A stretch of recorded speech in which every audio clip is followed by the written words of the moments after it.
Ladies and gentlemen, I am Ian Nizzle, and I am here for you with the 2014, God, it feels good to say that, Royal Rumble predictions and preview video, and of course, I am not alone. Come on, baby! I am so excited for this, guys. 2014 Royal Rumble preview and predictions. I am like a kid on Christmas Eve. We are here, people. Say you were like a kid on crack, and that would be more appropriate in this case. Oh, absolutely. I'm hooked. I'm absolutely cuckoo for crack in this case. Royal Rumble is going to be amazing, guys, and I cannot wait to dissect this card with Ashton. Dude, how stoked are you for this card? I am more stoked for the Rumble match itself than anything that I have been in probably close to a year, if not at least 6 months.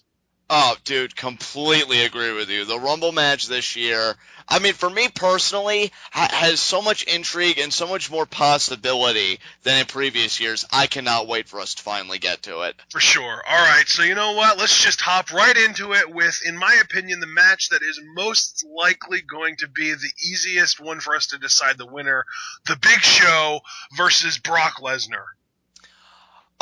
You know what? I have said it consistently on TwitWow. This is one of my favorite programs that WWE has produced right now.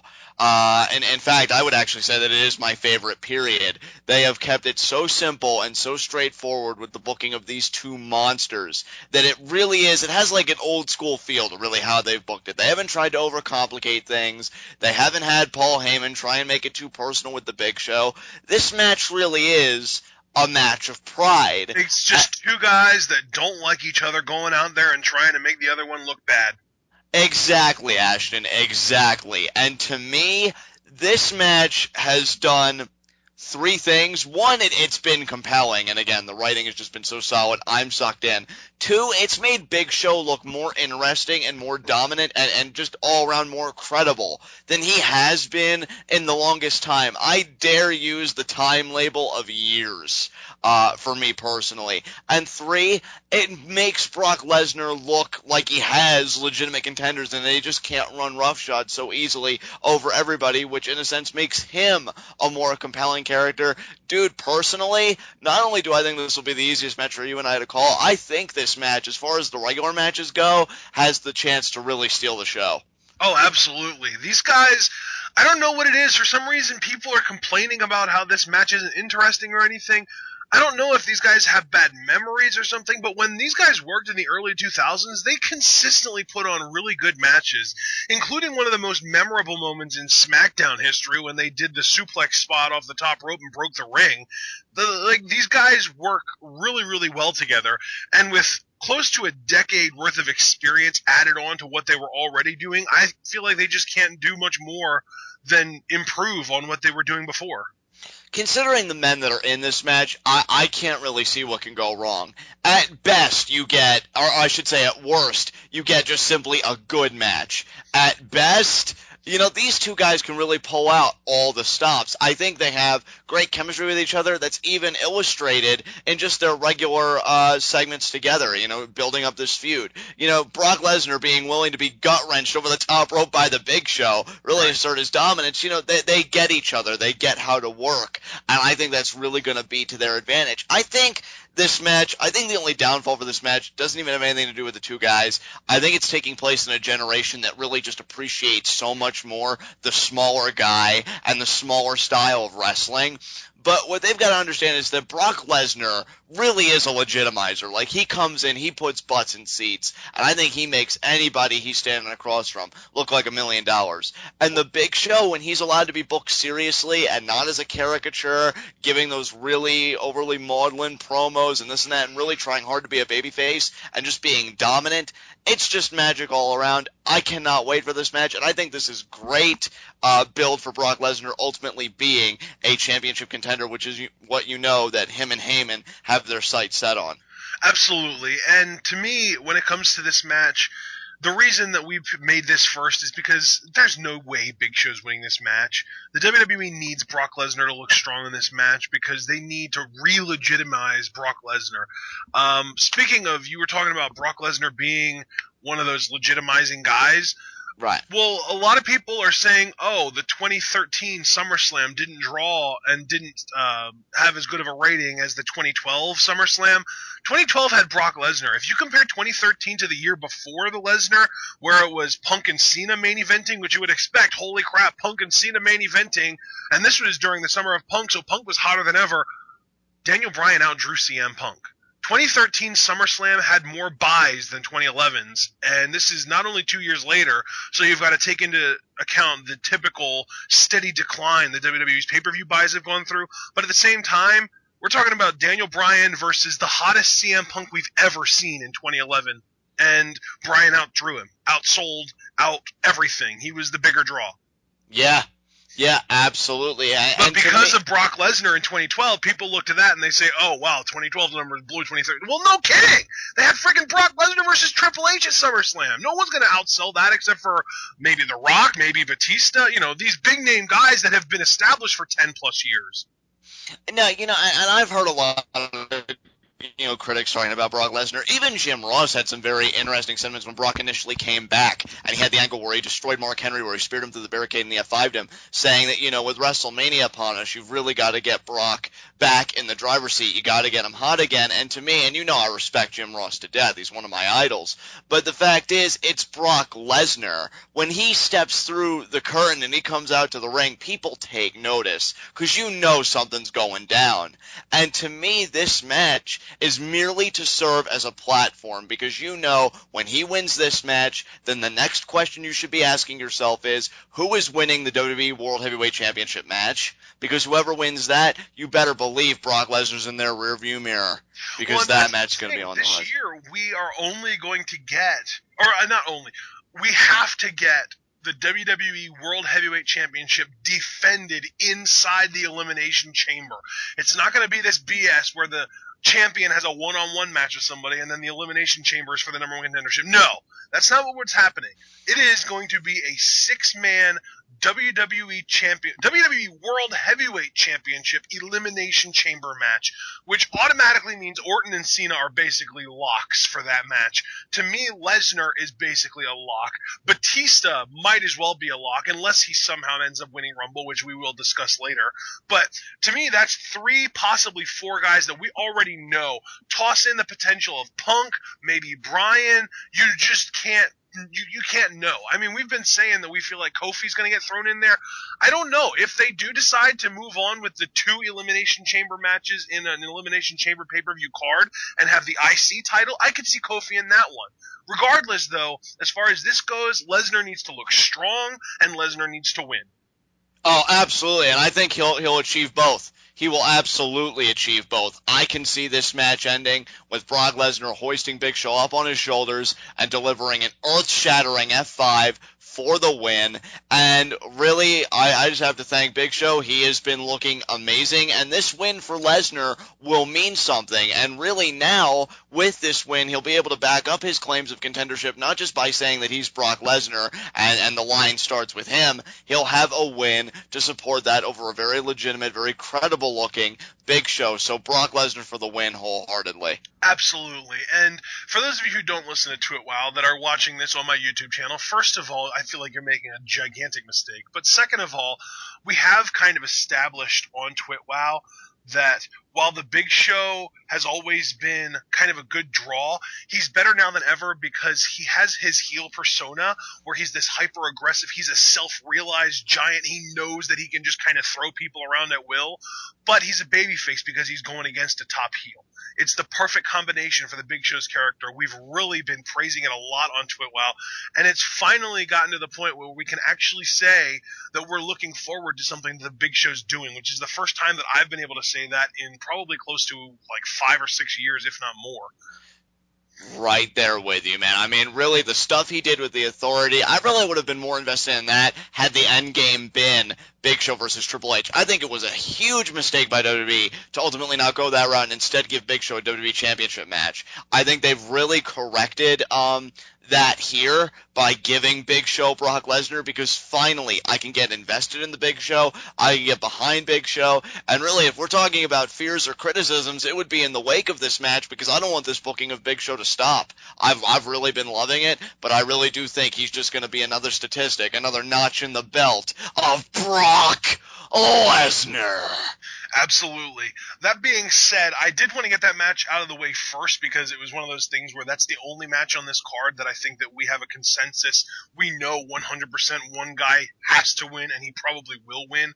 But because of that, I ended up skipping the pre-show. So let's talk about the kickoff this time. Cody Rhodes and Goldust, the Rhodes Brothers, the Rhodes Dynasty, the Brotherhood, Goldie Rhodes, Cold Dust, whatever you want to call them. Cody Rhodes and Goldust taking on the New Age Outlaws. And to me, this is the WWE's way of setting up a Cody Rhodes and Goldust breakup for the Rumble match itself. They're going to lose the titles, and then when the Rumble match comes around, they're both in it, and they're going to end up eliminating each other somehow. You know what? I was actually really thinking about this match a lot, because this is actually surprisingly one of the matches where I was really torn on. That and the Rumble match itself, which I cannot wait to get to. But keeping it on this match, from a pure storyline perspective, this is a very interesting match on two fronts. The first one being, as Ashton just said, this will more than likely, whatever the outcome is, lead to a Rhodes breakup and subsequently a Rhodes feud, which I think has a lot of potential. On the second front, however, you have to imagine if the New Age Outlaws walk out with the tag team championships, that whatever babyface tag team that they face, come Chamber and potentially even at WrestleMania, if it's going to be a full-fledged feud, they're going to get a nice rub for themselves. Now, I already have in mind that it's going to be the Usos, but I don't know. Plans can change on a dime. That being said, this should be a good match. I mean, again, the Rhodes brothers are a really great tag team, and they've done wonders for the belts, and they were the perfect people to have them bequeathed on them after Rollins and Reigns. Tag division's been on fire. Rhodes brothers have personified that. New Age Outlaws have been fun. I mean, as you remember, Ashton, on Twitter, I really didn't care for their match from an in-ring perspective that they had on SmackDown. I do think this match will be better, though, because the belts are on the line, and it's just, the bright lights, and I think people in their position really deliver in that regard. That said, I have to agree with you. I do think that the New Age Outlaws are going to become the tag team champions. One of the Rhodes brothers is going to get mad at the other, and they'll take it out on that brother in the Rumble match, and then that'll really set up our feud. And I think that a really great way to set this up from a storyline perspective is to have Cody Rhodes be the one that turns heel, but at the same time have him be almost like a sympathetic heel, where the only reason he turned on Goldust is because it was preemptive, because he didn't want Goldust to turn on him first because of what happened with him in Sandow. Right.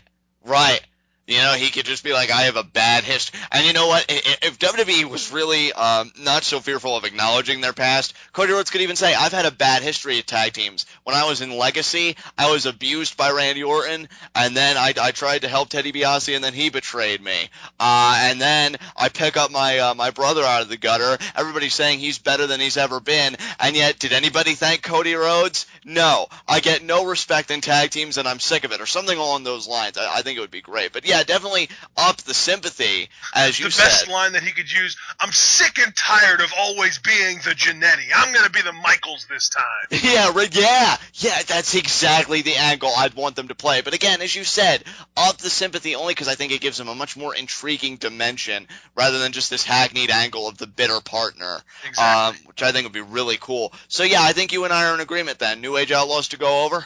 Absolutely. New Age Outlaws to go over and hold the titles until, I'm going to say, Extreme Rules.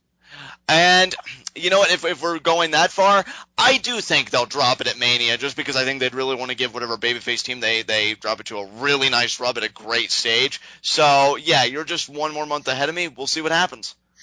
Alrighty, so up next, let's discuss Daniel Bryan versus Bray Wyatt. Oh, man. You got a scalpel? Because we got a lot to dissect here. This is going to be fun. This is going to be a lot of fun. I cannot wait for this match. To me, I'm absolutely head over heels just in love with both of these guys and how they perform. Bray Wyatt is my favorite heel, bar none, and Ashton, you and I were both just in awe at the reaction Daniel Bryan got at the Dunkin' Donuts Center in Rhode Island when he turned on Bray Wyatt in that steel cage match. They have It was told. a legendary moment, and it will go down as a true moment in the history of WWE. Just like the frickin' poop shower on the McMahons from DX and the beer bath from Stone Cold Steve Austin. All these big quote-unquote moments that the WWE loves to create, this was one of them. Absolutely, without a doubt, without a doubt. And I've loved the story that these guys have told. You know, with Bray Wyatt just relentlessly pursuing Bryan, and then Bryan finally giving in, much to the chagrin of many. I mean, that caused a jolt to the entire Daniel Bryan fan base, and dare I say, the entire wrestling world, because nobody knew it was going to happen. I was really hoping that it was just the long con by Bryan. Turns out the long con amounted to 2 weeks, because he suckered him into a steel cage, and that was just a brilliantly done segment.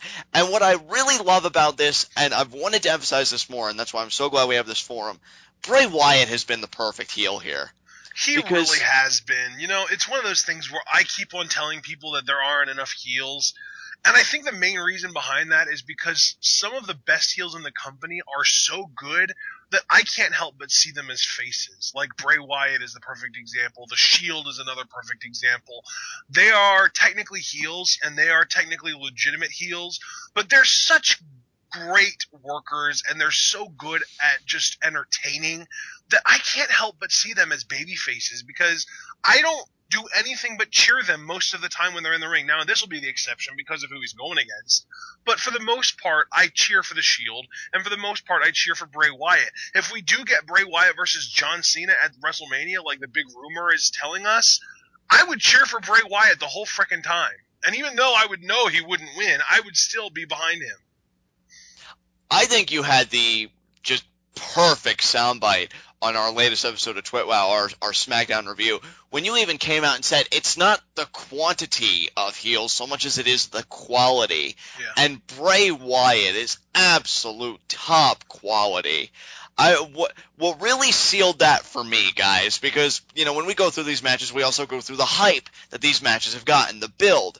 And one of the pivotal points in this feud for me was in the wake of the turn by Bryan. Here I am thinking, you know, is Bray Wyatt just going to, you know, fall deeper into his own depravity, be depressed, be upset? No.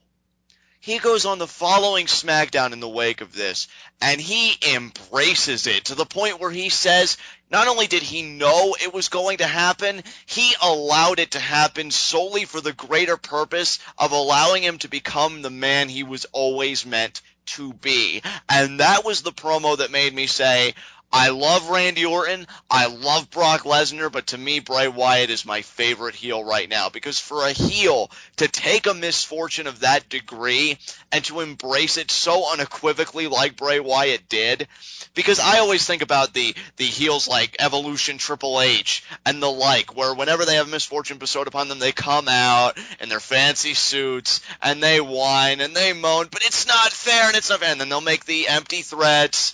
But Bray Wyatt, man, just that confidence, just that aura. He knows it's a game of chess and everybody else is playing checkers, and that's what's got me so sucked into this, because it's not the cookie cutter heel versus the cookie cutter babyface. This is literally two guys on opposite sides of the spectrum, the very best at what they do, going head to head, and it doesn't get any better than that. Well, John, I appreciate the analysis wholeheartedly, and I'm not even going to attempt to add to it, so let's get right down to it. Who's winning this match? Would you believe, to me, that's a tough call? No, absolutely. I'm right there with you. You know what? I'm going to go the upset. I'm going to say Bray Wyatt wins here. How? Just something in my gut tells me that Daniel Bryan is not going to get his comeuppance just yet. Bray Wyatt's walking out with the win. How? Sister Abigail. He's gonna do what he did at TLC. He's gonna pin Bryan 1, 2, 3. Yeah, he's gonna do exactly what he did at TLC. Daniel Bryan's gonna go for the S-lock. Bray Wyatt's gonna overpower him. He's gonna nail Sister Abigail for the 1, 2, 3. Wow, that's a bold prediction, man. What do you think, man? I'm very intrigued by this. I think Bryan is gonna win, but I don't know how. I think he's either gonna win clean, just flat out knock Bray Wyatt out and pin him for the 3 count with the running knee, or just because August's Inferno match with Kane, the Wyatt family was supposed to not be able to interfere, but they did anyway, and then Kane won by DQ. I could see the Wyatt family interfering in this, and again, Bryan would win then by DQ. It's like, just because the Wyatt family is in the Royal Rumble, does that mean that they can't be a part of this match? Does that mean that they're not allowed in this match? Because to me, that doesn't make any sense. So if I was Bray Wyatt, I would definitely have the Wyatt family on standby just in case he got into any trouble, and he's going to be. So, yeah, I could see a Wyatt family run in, Bryan wins by DQ.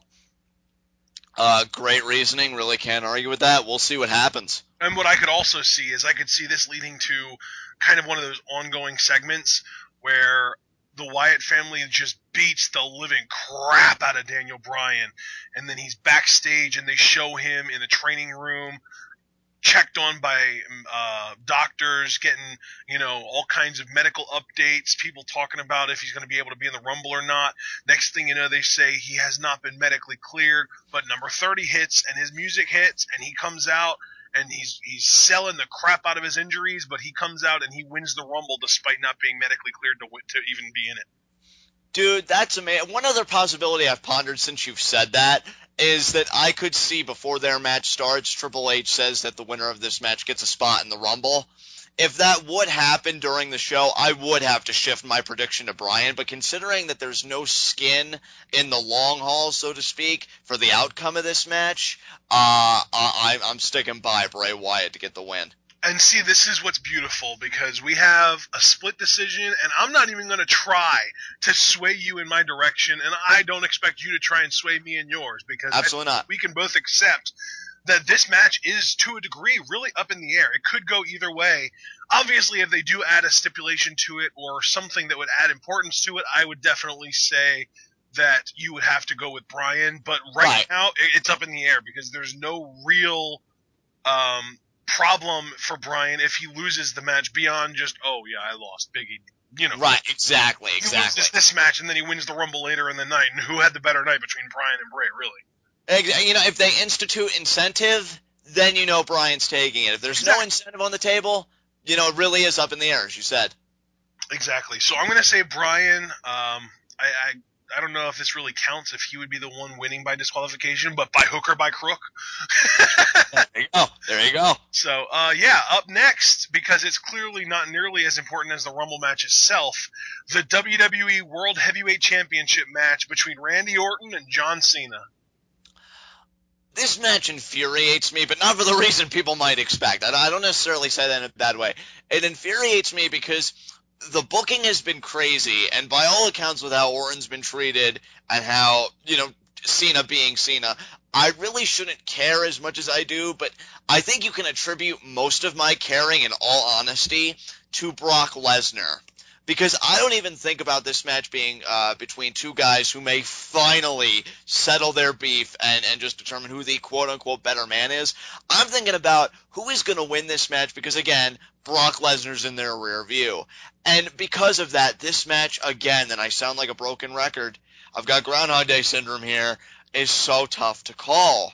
Because see, now, before we do actually make our predictions, let me ask you, when you say whoever wins this match has Brock Lesnar in their rear view, what do you mean by that? Because to me, Brock Lesnar is no more in these guys' rear view than anybody else that will be participating in the Elimination Chamber match. Are you suggesting that we're going to get a Brock Lesnar WWE World Heavyweight Championship one-on-one match even before the Chamber happens? You know what? It's so weird, Ashton, because if the one report I read was correct, and, I always have to preface it by saying that, Brock Lesnar isn't even advertised for Chamber. So, I don't know how WWE plans to tell this story of Brock Lesnar's road to the championship as a contender.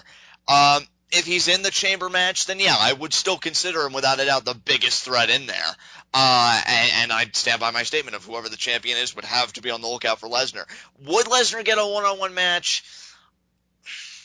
I think they would want to keep it 1-to-1 for Brock, because I think WWE sees him as a selling point. I don't think they'd want to overcrowd it or oversaturate it, though I don't know why they wouldn't. It's the road to WrestleMania. That's when you throw all the big guns at us. Right, but let's not allow ourselves to forget that Paul Heyman doesn't let his client fight for free. So where would they fit that in? See, I don't know. It's so hard. And see, that's why I almost wish that Paul Heyman didn't say that Brock Lesnar has sights on the title, because ever since then, my mind has not stopped racking up questions and answers to those questions as to what they're going to do. I have to agree with you at the end of the day that Brock Lesnar is going to be in a chamber match. And if that's so, though, I can't really see the loser of this match still getting a chamber spot. Maybe that's because I personally wouldn't like it, and I Well, can't what if you Cena know. wins? Then wouldn't Orton be technically justified to have a rematch? He would be. he would be. And that's what makes it so difficult. Because if Cena does win, then yeah, Orton would come out the next night and be like, I have a rematch. I have a rematch, and I want to use my rematch. And then they'd be like, okay, Randy, don't get hot. There's your rematch. But I don't know what they'd do. Oh, God. But you know what? Just getting away from that for a second, and we'll address it again later when my mind's cleared up a bit. I mean, as far as this match goes, am I looking forward to it? Yeah, I guess for the reasons I just mentioned, and plus, it's always intriguing to see who the champion is more than likely going to be heading into WrestleMania, and I think a pretty big indicator of that is always the result of these championship matches. With that said, Randy Orton, I've really wanted to get behind, and there's some stuff that he's done during his reign that really has been short so far. I think he's coming on full month when we get to the Rumble, but he's done some stuff that I've loved, and some other stuff that I'm like, come on, Randy, you're so much better than this. And I also blame the Authority, so it's not entirely on the shoulders of Orton. The Authority shoulders a lot of the blame here. And again, John Cena is John Cena, so there's really not a lot for me to emotionally invest in.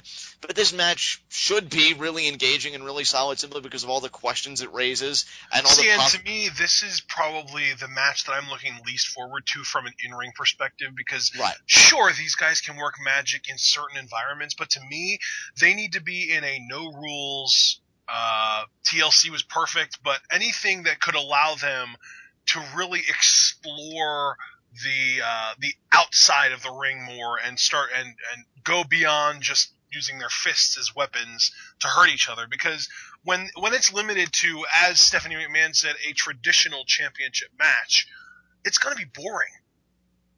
Right, and you know what else really bothers me about that, Ashton? And I'm really glad you brought that up. Because this is being billed as a traditional championship match, and the selling point outside of it being John Cena and Randy Orton for the richest prize in WWE right now, is being that under this structure, we get one definitive winner, no ambiguity, we know who the better man is, then I wouldn't want the loser to get a rematch next month. Because what was the point in doing this traditional championship match? If the idea was to set up who the better man really is, then what is the point of doing this dance, even if there are 4 other participants, in the Elimination Chamber for next month? Right. Makes no sense to me personally.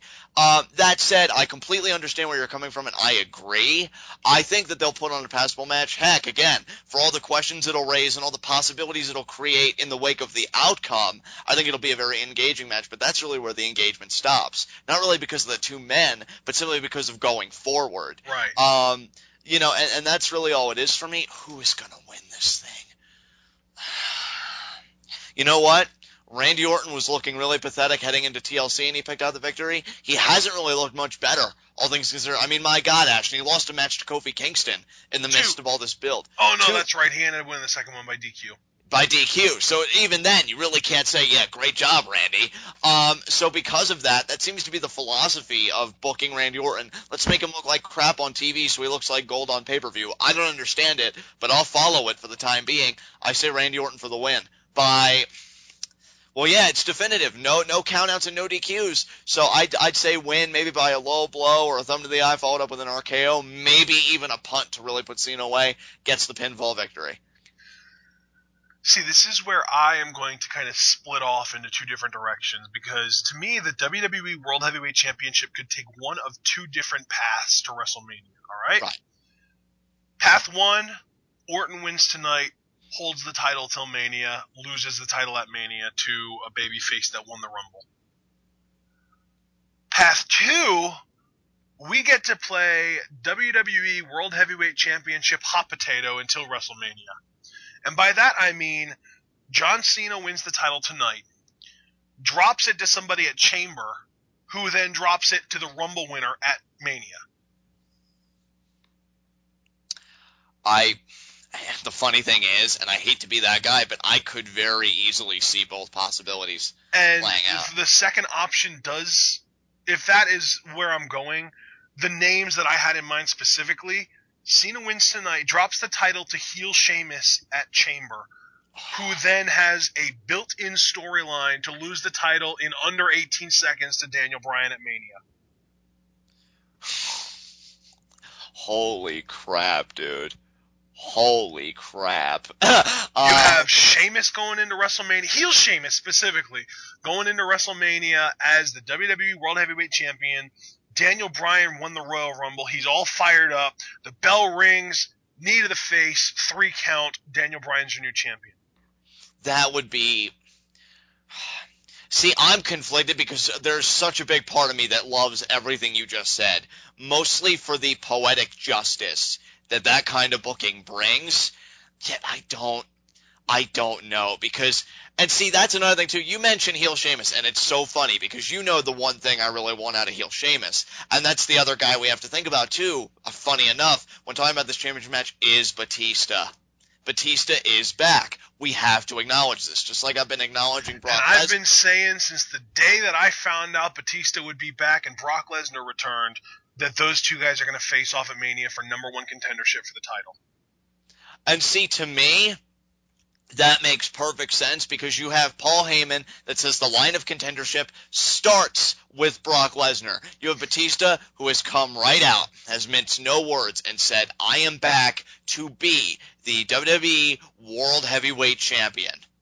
And, you know, a collision course to me has been set, and the clash is inevitable. We are going to see Brock Lesnar versus Batista during Batista's run. The question really is when, and I think WrestleMania would be the perfect stage for it. Again, though, where does that leave you, dude? Like, what is your ultimate pick? Because you know where I am, and even that I can't say with the utmost confidence. So I'm curious where that leaves you. You know what? I'm going to jump the shark, and I'm going to say John Cena wins this match. Holy crap. And the main reason I'm saying that isn't necessarily because of the little fantasy booking that I just came up with. It's because the WWE likes to tell complete stories, and their stories usually culminate with the babyface going over. And Cena hasn't beaten Orton clean so far. And even though Orton's technically looked like crap because he's lost to Kofi Kingston, but then he won by disqualification, so he did technically go out on a winning note. And he got the upper hand on Cena by A, beating up his dad, and B, escaping Cena's attack on the Go-Home show. Cena didn't do anything really to Randy Orton. I mean, he punched him a few times, and he had him up in an attitude adjustment position, but then Orton elbowed the crap out of him to get out of it and still managed to escape. Cena didn't get his comeuppance on Orton yet, and I feel like he could definitely do that at Rumble. So hard to argue any of these points. That's the thing about the Rumble. I can't remember the last time you and I have done a preview and predictions video where I've been this conflicted with myself with so many of these matches. It's crazy. Because I could see Cena beating Orton very easily. In fact, almost too easily, which is why I think I've ultimately went with Orton to get the win. It's going to be crazy. Absolutely. It is going to be insane. And now, because we've gotten our predictions out of the way for the traditional matches of the card, it's time for the Royal Rumble preview and predictions. Oh my God, we're here, guys. I have been looking forward to this all day. That being said, though, Ashton, I'd like you to take the reins and start this one. Let's see how you're feeling. I always love getting a glimpse into your mind with matches like this. Okay, so now I've been telling people that because we did not do our traditional Road to WrestleMania commentary this year, that we were going to do a little extra, a little something special at each individual pay-per-view preview and predictions. And we're going to right now. I have 7 different categories that I want John and I both to pick regarding the Royal Rumble. And what we're going to do is we are going to put a number of points on each category based on our confidence in each pick. The 7 categories are going to be I'll do them in order. 1, the winner of the Royal Rumble. 2, the first eliminated in the Royal Rumble. 3, who will enter at number 2 in the Royal Rumble? 4, who will last the longest in the Royal Rumble? 5, who will last the least amount of time in the Royal Rumble? And 7, which is technically 7, 8, 9, and 10, who are your final 4 in the Royal Rumble? Sounds great, man. Let's do it. So basically what we're doing is, if you have the most confidence in your choice to win the Royal Rumble, say you have it dead set in your mind that Batista's winning the Rumble, there's no doubt about it, screw everyone else, you know for a fact that this is happening, you would put 10 points on it. So then the next most confident thing that you have, you would put 9 on. The least confident, you would put 1 point on it. I see what you're saying, yeah. That's great. So, and I'm not going to claim that this was an original idea. This was a mostly hijacked idea from the amazing guys over at the Podswoggle crew. Normally, I don't like to plug podcasts other than TwitWow, but obviously you should be subscribed to TwitWow. But if you aren't, that's great. You should still do it. But regardless, you should also check out Podswoggle because those guys are amazing. So, let's get into this, John. I will tell you what we're going to do, guys, and I'm telling this to the audience now because this is relatively unplanned. I'm going to stop recording right now and give both John and myself a little time to come up with our answers and how many points we're going to assign to each answer. And we will resume recording. You won't know anything happened. It'll just be a quick cut. So we will be back in a second or two. Okay, guys, we are back, and we are back in business. We have our picks ready to go. We have our point values assigned. So let's get things kicked off the right way. Who is going to win the Royal Rumble, and how many points do you put on it? Okay, you know what? This is one discussion I've been looking forward to having all day, and this is a discussion that has tormented me pretty much the whole year. Because everybody thinks about the Rumble as soon as the previous Rumble comes to a close. So, I've waffled on this a lot. You know a lot of my fears. In the back of my mind, I just think, Batista's here. Batista's coming for that title, so he's going to take it. And then at the same time, is Bryan going to get in there? So many questions. And then today, I said to myself, what is your gut telling you? And what my gut told me, you said for the John Cena-Randy Orton matchup that you were jumping the shark. I'm jumping the ocean because I am picking Roman Reigns to win the Royal Rumble. Wow. And I assigned my full 10 points to it because I'll tell everybody something right here, right now. This is the one that you were the most confident about? I am, and I'll get to that. When you and I came together and we did our Survivor Series preview and predictions, I said with a lot of ill confidence inside me that, well, maybe WWE pulls the trigger on Reigns and he'll get 4 or maybe even the total 5 eliminations. I didn't think it was going to happen. I didn't think WWE was going to pull the trigger, but guess what? You and I both know for a fact he did. And why I mention that is that I am right about the same amount of time that Kane did that math for Punk's chances of winning. There are a lot of zeros in there. And the one time I bet on Reigns, he came through. And how confident he has been going into this, saying that he would toss both of his brethren over the top rope this past SmackDown in the Shield promo when Ambrose and Rollins were exhibiting unity and camaraderie. Reigns comes right out and leads the pack, and he says he's winning and he's going to WrestleMania. I read, I know you said you don't like to plug things. I don't like to plug things either. I want to plug something very quickly. It was an article I read on NoDQ by Not Another Fangirl, and she brought up an excellent point. She said she feels like Bryan and Punk are not going to win the Rumble and are not going to get to where we want them to be because they're not WWE-made guys. They were guys by their own sweat and their own brow. They made something of themselves. You know who is a WWE-made guy and who embodies everything WWE loves? Roman Reigns. You and I have said it so many times on Twitwell. Show me one Twitwell episode where you and I have said that Roman Reigns is going to be anything else but the man. And to me, I think they pull that trigger here at the Royal Rumble. I think he's going to win it, and I think he is going to go on and face whoever the champion is at Mania. Not saying he's going to win the championship, but he's going to be the contender. I have to go with my gut, and my gut is honestly telling me the more I devote thought to it, that Roman Reigns is taking it.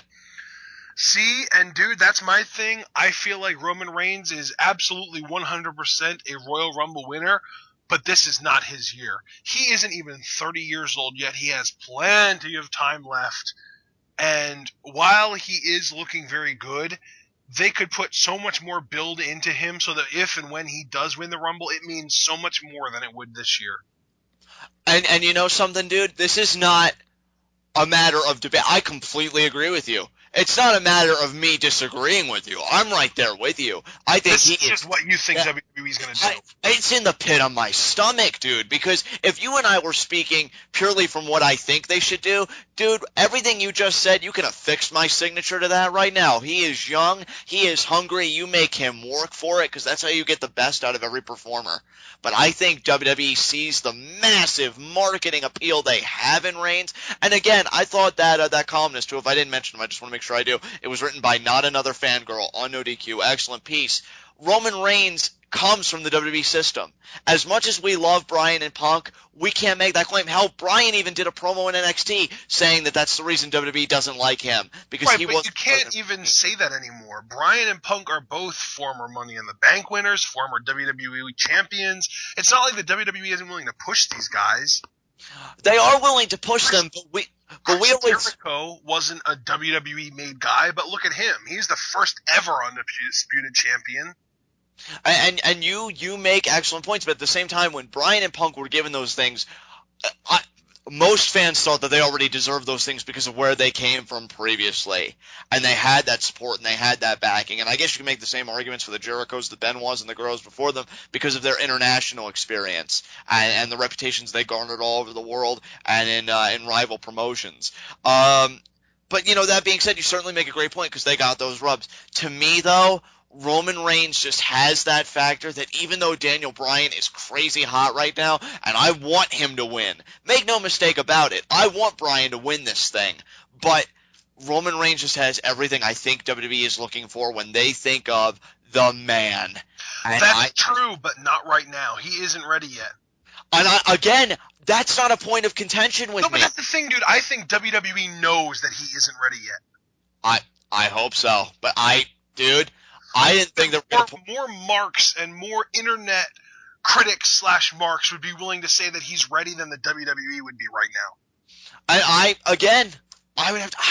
don't know. It's just something in my again. Hey, you know what? That's it. I'm going to leave it at that. I'm not going to argue with you. Yeah. You have 10 points on it. You know what? That's your call, man.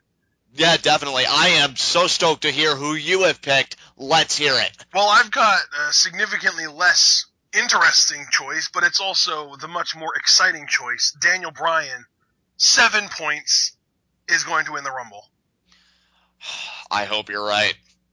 I mean, there's no argument about it. The guy is quite possibly on the biggest role of anybody right now. Look at it this way. We have a grand total of 55 points to spend here from 10 to 1. I have 15 of those points on Daniel Bryan. 7 for this, 8 later on. I'll talk to you about that later. Right. Dude, he deserves it. And that is something I'm not backing down on. Hell. And by the way, just a quick little sneak peek. While I do have 15 points on Daniel Bryan, there are also 2 other guys that I have more than 10 points on, which means I had to have picked them more than once. Right. One of those guys is Batista. And that's excellent news to me. And dude, I haven't taken my foot off the gas. Bryan deserves this Rumble more than anyone in my mind. And I have come out and I have gone as far as to say that if in the inconceivable world a John Morrison return would occur and he'd go on to win the thing, I'd still say that Bryan would deserve it underneath all my markdom because he has worked so hard and he has garnered such a reaction. Jim Ross has put it on par. The reaction he got in Rhode Island at the Dunkin' Donuts Center, Jim Ross put that on par with the reactions Austin used to get. He said it was that good. And he has said that Daniel Bryan is the most valuable commodity WWE has right now. And I think while he personally picked Batista to win it, he said Bryan should. So I think everybody's in that mindset. I don't know how else you could go any other way because he has just worked his tail off, and this should be his payoff. I just don't know if it's going to happen. Absolutely. So he's my pick for 7 points. Let's move on to our second category. Who is going to be the first man eliminated? Man or woman, because we've had 3 women in the Rumble before, so I'll say that. That is very true. I liked what you said on Twitwow, and I kind of took it here. I said the first one eliminated would be Xavier Woods. I put 7 points in it. Okay. So, yeah, with the way he's been treated in the ring, I can see him coming in the Rumble, having like a nice burst of energy, but really not lasting that long in the grand scheme of things, and really just being the first one eliminated in the Rumble.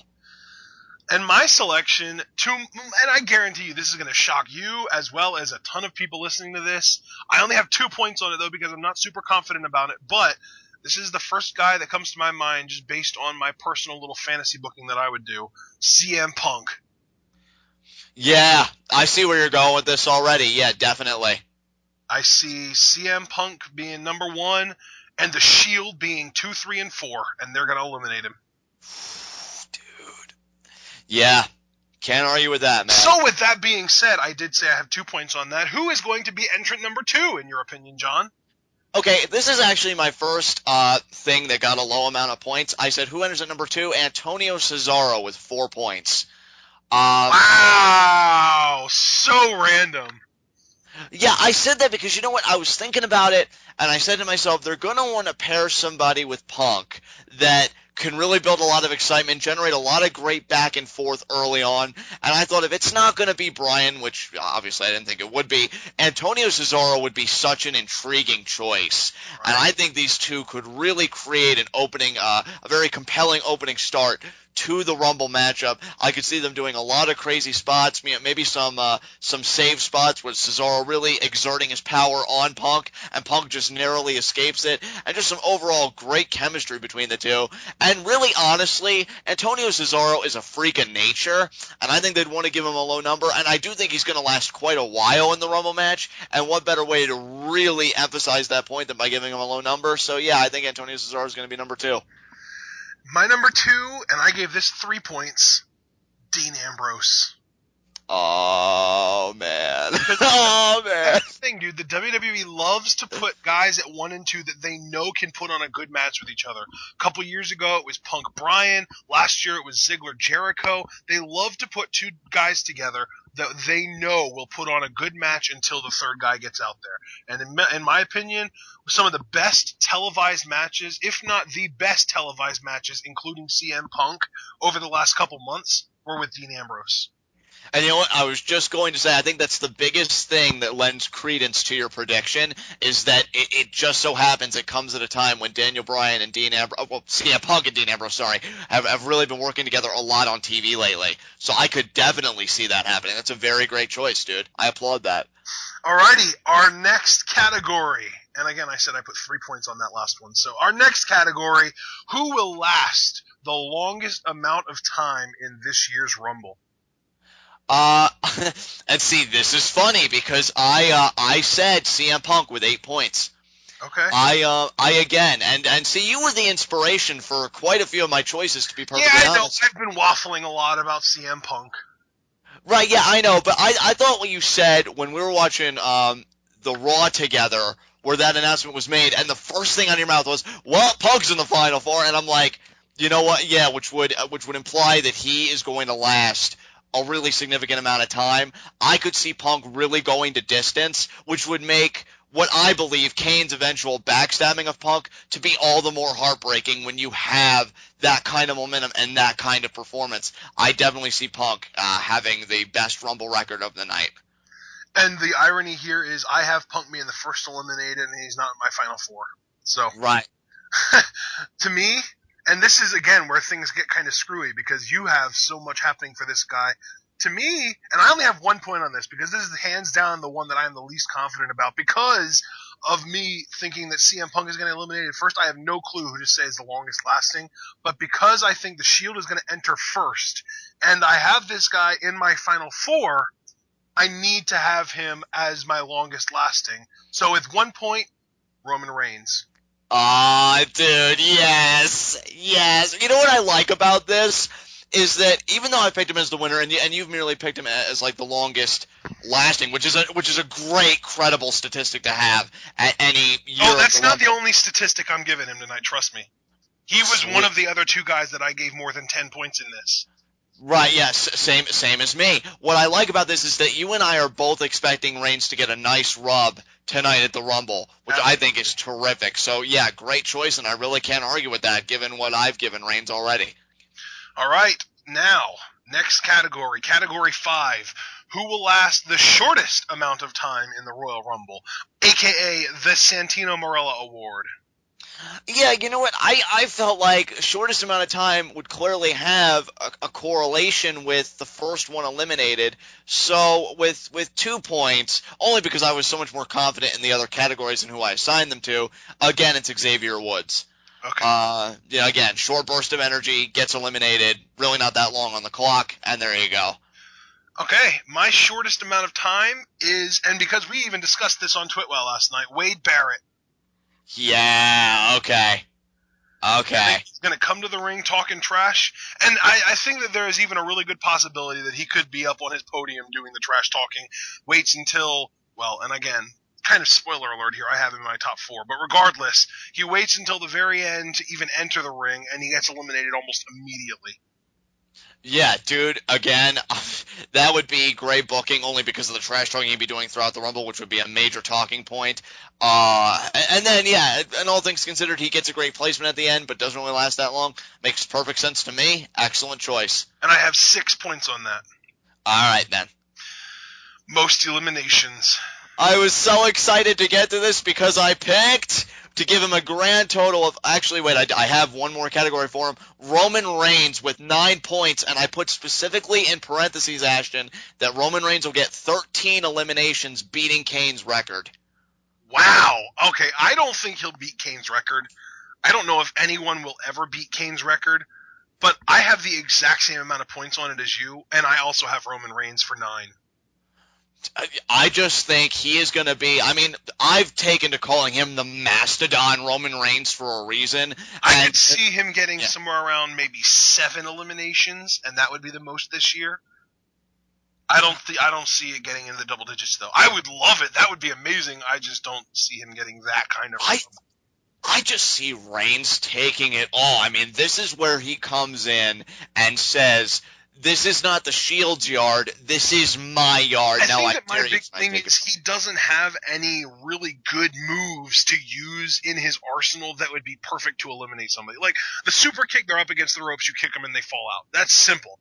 I mean, there are moves where, like, you lift the guy up and then put them back down, whether it's like John Cena's AA, where he just flips him over the top rope, that kind of stuff, or a choke slam from Big Show or Kane. Those are the guys that get a lot of eliminations because they have moves that lend themselves towards throwing people over the top rope. Reigns doesn't really have that. So to me, while I do see him leading the pack in eliminations, I don't think there's any way he beats Kane's record, and I honestly don't even see him getting double digits.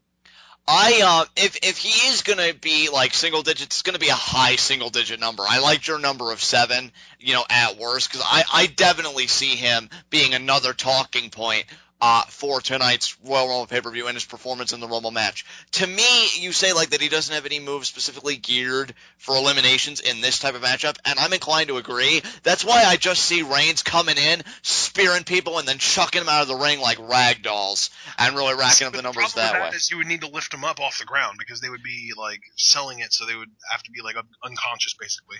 See, to me, and really to me, I again agree with that to an extent. I could see him just grabbing him by the hair and like tossing him, by the head that way, or picking him up in Samoan drop position and just dumping him out that way. I think Reigns would get his eliminations. It's just a matter. And I could also see him maybe doing that flying clothesline, but maybe somebody's near the ropes, so he does it over the ropes. Maybe that's how he makes it work. Maybe he adapts his offense a little bit. I just see him getting those eliminations. I see him really earning the title Mastodon in this matchup. All right, so we both have Roman Reigns for 9. That's the only consensus, and not only is it consensus, but it even has the same point value added. We might as well just scrap that entire category because we literally tied. So let's go ahead and move on to our final/final four category/categories. Who is your final four? And actually, you know what? Let's do this one at a time. Who's the first guy in your final four, and how many points do you have on him? You're going to think my point evaluations are crazy for the other point evaluations. Oh, no, I already do, just based on the fact that you have Roman Reigns with 10 points as your winner. Yeah, that is true. That is true. My first final four is CM Punk, but I only put 1 point in this because I honestly just do not know with him being number one. Okay. My first person in my final four is Roman Reigns. I have 4 points on it. Okay. My second person in the final four is Roman Reigns, and I have 6 points on it. Well, you have him winning the whole thing, so you might as well just put 9 points on it and be done with it, mister. I was more confident in the eliminations than him being in the final four, oddly enough. So you were more confident in his eliminations than him being in the final four. But you were more confident in him winning than being in the final four. You've done waffling, and that's kind of my waffling too, but I really am sticking to my guns that he will win the Rumble. Just consider my final four and him getting low points kind of like an insurance policy. Okay, my second guy in my final four, and this is my 10-point guarantee, Batista. Makes perfect sense. Can't even really argue that. My number 3, and I put 5 points into it. Ironic that it's half the points as yours, but it's the same choice as yours, Batista. Okay. He's gotten all this hype around him, and I do see him making the final four, but you never know. Stranger things have happened in the history of the Rumble, so I'll be keeping a close eye on the animal for sure. And my third choice in the final four, with 8 points, Daniel Bryan. Again, makes perfect sense for everything we've talked about. I did all of this on the assumption that Daniel Bryan was not going to be in the Rumble because it hasn't been announced yet. I really hope I'm wrong. Yeah, I basically have 15 of my points riding on a hope. Yeah. And that's understandable because at the very least, it's a logical hope at my estimation. But I just wanted to protect myself, and I wanted to do this within the context of what we know. Actually, no. I take that back because my final four pick is also based on a hope with only 3 points, though, and that's Sheamus. I see him returning as a heel in this Royal Rumble match, and I see him bro-kicking the ever-loving daylights out of everybody, and he's going to bro kick his way to the final four for sure. And my final four entrant, because I do see him on his podium throughout the entire match until the very end, Wade Barrett. Again, we had a terrific discussion about. And I have Barrett with 5 points, so I'm not super confident in that, but I am confident to a degree. Yeah, I again totally understand. We had an absolutely phenomenal discussion about this on Twitter, which I urge everybody to check out. Some great booking of Wade Barrett by Ashton here just blew my mind, and I totally agree with those sentiments, dude. You and I just recently got done rewatching the 2011 Royal Rumble where Santino was in the final two. I could believe Wade Barrett in the final four. Yep, and I think Wade Barrett will be in that Santino spot where he is the second last guy. Bryan's in the ring. He's all beat up. Wade Barrett's talking trash. He's got bad news for Bryan. He's about to shatter his dreams and send him home empty-handed.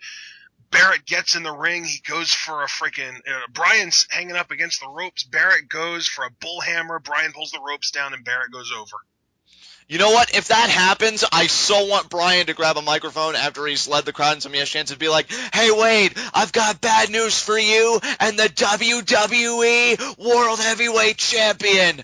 The Yes Movement has just begun, and at WrestleMania, I will be its champion. Yes! Yes!" And that's the way we close out, because I will get goosebumps. Oh, man. All right. So we both have our picks in. We both have every pick from 1 to 10. We are set. We have 55 points on the line each. Let's move on to our second mini game because, I mean, at the same time, we have literally predicted everything that we would have needed to predict if we would have just done this the traditional preview prediction style kind of way. So we don't really need to talk about anything else. But we have one mini game left for those of you that are still enjoying the show. We are going to pick numbers.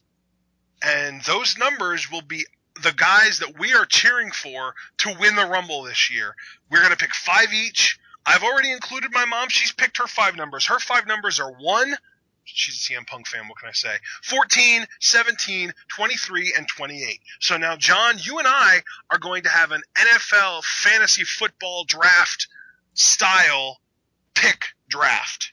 I'm going to let you start, and we're going to go back and forth picking numbers. So go. Okay, so your mom picked again 1, 3, 27, and 28? No, 1, 14, 17, 23, 28. You might want to write that down. Okay, I'm gonna write that down. I have a Word document open. That's 1, so she's picked Punk. 14, 1, 14, 17, 17, 23, and 28. 23, 28. Wow, one of the few instances of kind of method your mom. She took some of the numbers I was going to pick. Darn it. Okay, so what's John going to do here? I'm going to pick as my numbers, and I'm going to write them down so I can keep track of them. 6. Wait, no, you stop at that. You get one number at a time. Okay, 6 is my first number. Okay, my first number is 4. Okay, your first number is 4. All right. I'm going to do another separate little thing for that just so I don't get them mixed up. My second number is 15. Okay. My second number is 27. 27. This is fun. 27. My third number will be the number 30 entrant. Oh, man. Okay. My third pick will be entrant number 29 because I know that 29 has won multiple times. Okay, very good, very good. My fourth number will be I'm going to say 26. Okay. My fourth number will be, I'm going to say 21. Crap. 21. My fifth and final number will be number 24. 24. And my fifth and final number will be number 2. 2. Just in case it's Brian. Just in case. So that has it. That's it. That sets it, man. We're set. My mom's numbers are 1, 14, 17, 23, 28. My numbers are 4, 27, 29, 21, and 2. Your numbers 6, 15, 30, 26, and 24. Yep, you got it, man. All right. Let's close this thing out. And I am so ready now for Rumble. Oh my goodness. Dude, I said it on Twitter and I'm going to reiterate it here. You know, I'm 21 going on 22 soon. The magic and wonder of Christmas has long been a void for many years now when you realize that Santa Claus is really just a MasterCard in disguise. And to me, that void has been perpetually filled by the Road to WrestleMania for quite a few years now, and this year really epitomizes that sentiment. There is so much intrigue, so much possibility, and finally, we are going to get some answers tonight. I am on the edge of my seat for sure. Absolutely. All right, guys. We're going to close things out now. Normally, John's the guy doing the opening and closing, but because we're doing a YouTube video and it's on my channel, I'm the guy doing it. So here we go. Make sure to be on the lookout. We're going to be doing live reactions for Rumble as always, and an apology ahead of time. If Hogan, Sting, or John Morrison return at the Rumble, your ears are going to be broken if you listen to it. So just a warning ahead of time, just so you know. I get the strange feeling that none of them actually will, but if they do, your eardrums will not survive. So, forewarning, I'm being fair about this, so nobody's allowed to get angry at me. And in addition to that, we will be doing a post-Rumble TwitWow reviewing the Royal Rumble. So also be on the lookout for that. Anything else you want to add, John? Yes, I'm with you that I don't see any of those three things happening, including Morrison, much to my chagrin. But if they do, don't bother forwarding your medical bills to either one of us. We're represented by David Otunga, so good luck with that. And also, I will say, Corey Graves is another one that would pop us pretty big. That is true, yes. Add Corey Graves to that list, so that makes 4. So excited for this, guys. So excited to be doing this with Ashton. I think this could be our most epic live reactions yet because I am just so amped up for this. Be sure to tune in to the Twill after the fact. That's kind of like our post-game analysis, if you will. Going to be just a great time for content tonight for the Royal Rumble. I cannot wait. We hope to see you all there. I love you guys. Get ready to rumble, baby. Absolutely. I cannot wait for this show. We will be watching it live, doing live reactions, and hopefully you guys enjoy it just as much as I know we will. And, oh man, just think, less than a month until we get the network as well. Holy crap. Big things are definitely happening in the WWE as well as on my channel, Ian Izzle. And I do believe that's all we have to say. So we will see you guys tomorrow for live reactions. See you then. See you then, guys.